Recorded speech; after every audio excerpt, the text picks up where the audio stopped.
نبی صلی اللہ علیہ وسلم نے اس وقت کے بارے میں دعا فرمائی، اے اللہ میری امت کی صبحوں میں برکت عطا فرما دے۔ اور صبحوں کی برکت کیا ہے کہ انسان کو اللہ تعالیٰ کا زیادہ تعلق نصیب ہو اور دنیا کی بھی بھلائیاں نصیب ہوں، اور انسان اس وقت سے آخرت کی بھلائی کے لیے بہت سے کام کرنے کے قابل ہو جائے۔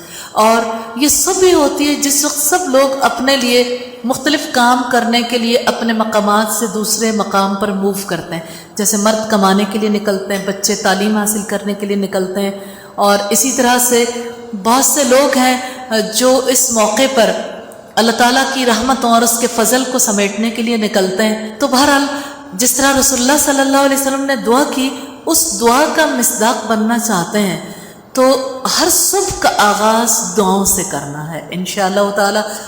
صبح کی دعاؤں میں آپ صلی اللہ علیہ وسلم تین مرتبہ تین آخری صورتیں پڑھا کرتے تھے، سورہ اخلاص، سورہ الفلق اور سورہ الناس، صبح کے وقت بھی اور شام کے وقت بھی رسول اللہ صلی اللہ علیہ وسلم کی دعاؤں میں۔ اور اس کا فائدہ کتنا بڑا ہے کہ انسان اپنے اللہ کے ایک ہونے کا اقرار کرتا ہے۔ قل هو اللہ احد، نبی صلی اللہ علیہ وسلم نے فرمایا یہ ایک تہائی قرآن کے برابر ہے، یعنی اس کا موضوع ایسا ہے جو ایک تہائی قرآن جیسا ہے۔ پھر اسی طرح سے سورہ الفلق اور الناس دو مضبوط پناہ گاہیں ہیں، ہر شر سے حفاظت کے لیے انسان اللہ تعالیٰ سے دعا کرتا ہے اور شیطان کے شر سے بھی۔ تو آئیے یہ تینوں صورتیں پہلے دہرا لیتے ہیں۔ بسم اللہ الرحمن الرحیم، قل هو اللہ احد اللہ الصمد لم یلد ولم یولد ولم یکن له کفوا احد۔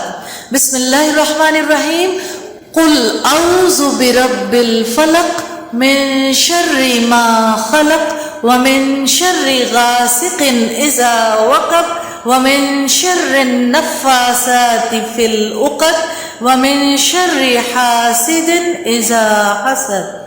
بسم اللہ الرحمن الرحیم، قل اعوذ برب الناس ملک الناس الہ الناس من شر الوسواس الخناس الذی یوسوس فی صدور الناس من الجنۃ والناس۔